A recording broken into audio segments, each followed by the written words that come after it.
Hello, Mark mates. Welcome to Ralphie Review 1073 extras.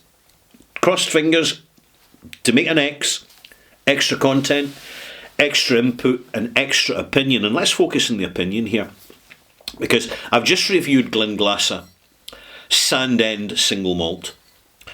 I'd put it off for a while because I was doing a series on independent bottlings. And oh, look out, incoming, here he comes. You've had your treats, you know the treats here, you want more treats, and you're going to, don't you knock that glass over with your tail? I know what you're like, Billy. You're a lovely cat, but you're also a naughty cat, aren't you? So let's pop these down, right?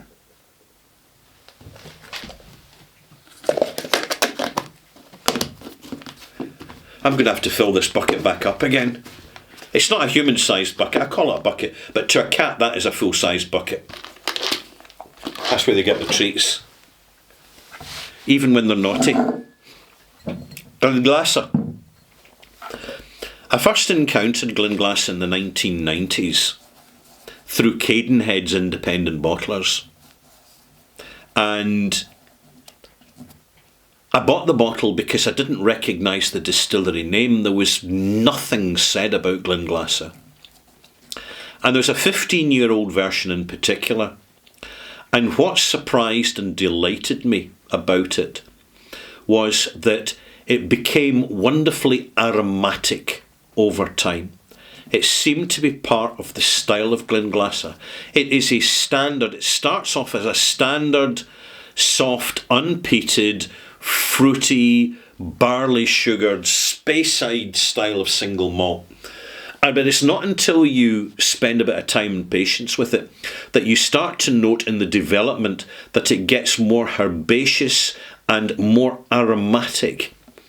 And if you're buying a bottle of this, I highly recommend that you really take it slower than you usually would, because that development is hugely important. It's still there now, but not as much as it was then. Something changed at Glenglassaugh. For a long time, it's been a neglected distillery. Any bottlings available have been with a hefty age statement and therefore, by default, a hefty price tag as well. So this has really put me off buying it. I've looked in the independent bottlers, but even there, the availability of Glenglassaugh has been few and far between, for the simple reason the distillery was virtually mothballed and hardly producing anything for a long time. It wasn't quite shut down, but by the time I visited, about 16 years ago, there were holes in the roof. And there were puddles of water on the warehouse floor, and that is never a good sign. There were very few staff there. The staff were doing the best they could, but I have to say, I came away from the distillery feeling that I was watching something dying.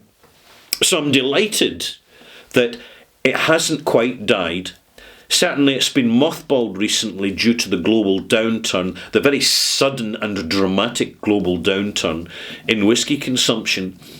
But I would say to the owners that all they really have to do is deliver this brand authentically and deliver Glenglassaugh as a featured single malt without pretension, without flannel, and without ridiculous marketing pretentiousness, and it could be something quite significant.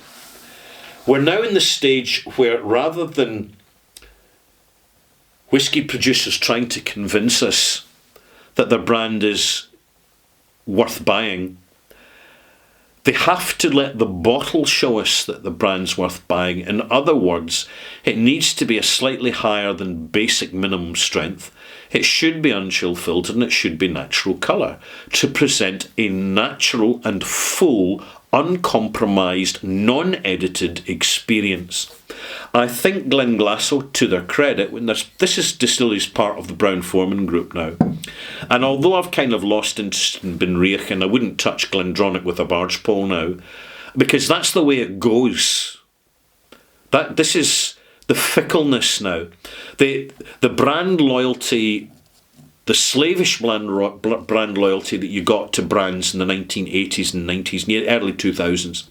You know, you had the Highland Park drinkers and they wouldn't touch anything else because it was the best. And the same with Macallan, and the same with Lagavulin, and the same with Glenfiddich, and the same with Glenmorangie. That's all changed now.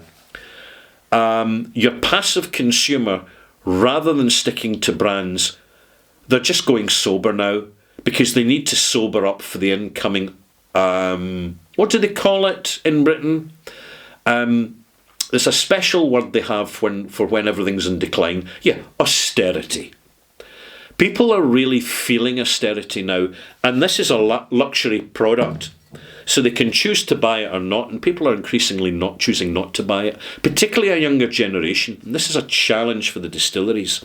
So they have to present the whisky in such a way that we're interested, it whets our interest, and it's got to be on the label. And also we need to see these bottles in specialist whisky shops, because that's where real reputations are made these days. And I think Glenglassaugh can do it. I think there's work to be done yet. I think that the owners really need to find some really old bottlings and really forensically decipher what the original signature was before the spirit still and the wash still were swapped over by a previous manager, which, in my opinion, does not help. It seriously does not help the profile of the product. But to the credit, now this is a glass now that's been sitting for half an hour with the Glenglassaugh Sand End in it, and we're getting a little bit more Scotch mist. It's slowly appearing, although not as rapidly as I would like. But there again, let's not be too fussy. Let's give it a chance, because the price is quite reasonable for the amount of alcohol in it, certainly in the UK. But I'm really noticing the sweet and sour diminishes over about 20 minutes, and you get something more aromatic and delicate, but delivered with intensity due to the alcohol strength.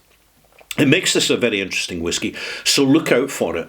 What would also help Glenglassaugh considerably is if the owners actually release casks to the independent bottlers. I'm really struggling to find Glenglassaugh amongst the independent bottlers now. But if I did, I'd certainly be more inclined to buy them because of the authenticity of the presentation by the majority of the independent bottlers who know that their customers know whisky. So where are we at here? Where do we go from here? Do I go out and buy another bottle of Glenglassaugh? No, I don't. Because we're spoiled for choice. There's so many options, certainly where I am. But I'm glad I bought this bottle. I feel it was worthwhile. I think I've given it a perfectly decent mark. It's not a huge mark, but it's a whisky that is greatly improved, and I am enjoying it.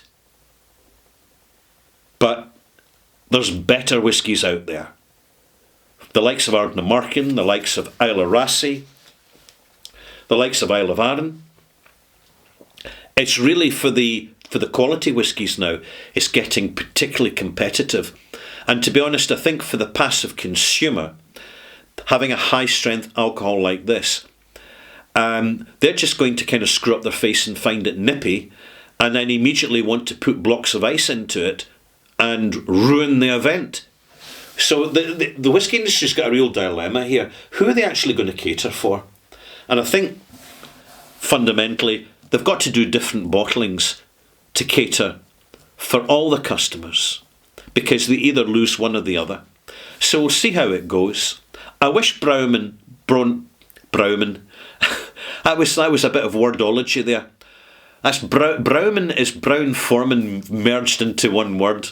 I wish Brown-Forman all the best with developing the Glenglassaugh brand, because I think there's a lot of room for development.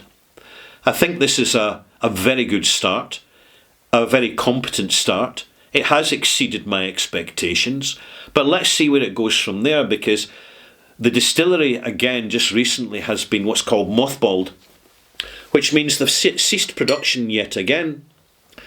And that surprises me, considering the amount of investment that Brown-Forman have put into the 3 Scotch single malt whisky distilleries that it owns.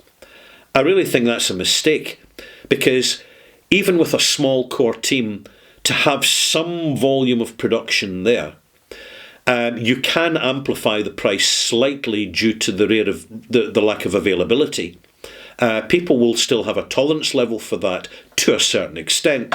But let's see how it goes. This is nothing unique to Glenglassaugh, that it's had such a checkered history, that it's had it's some fabulous bottlings, and yet historically it's been neglected. It's just been, there's been too little done for too long, which is starting to leave it too late. That's the general impression I get. But I'm talking from the context and the perspective of someone who's a genuine whisky enthusiast that has the time spent with Glenglassaugh. So if I was maybe been to whisky for about 5, even 10 years, this is a new distillery to the folk who have never tried it historically. And I'd say, good shot. It's got character. It shows really well. And I tell you what, good luck to Glenglassaugh. Glenglassa always been the bridesmaid, never the bride. And hopefully, fingers crossed, that's going to change. That's really all I have to say, apart from one final sip of this whisky.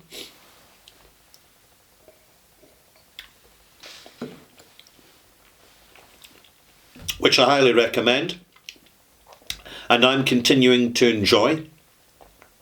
The aromatics continue to extend. Slight nuttiness, slight caramel, natural soft caramel note. A little bit of salinity is coming in, a little bit of slight mild saltiness coming in. And there you have it. See you soon, malt mates. Bye.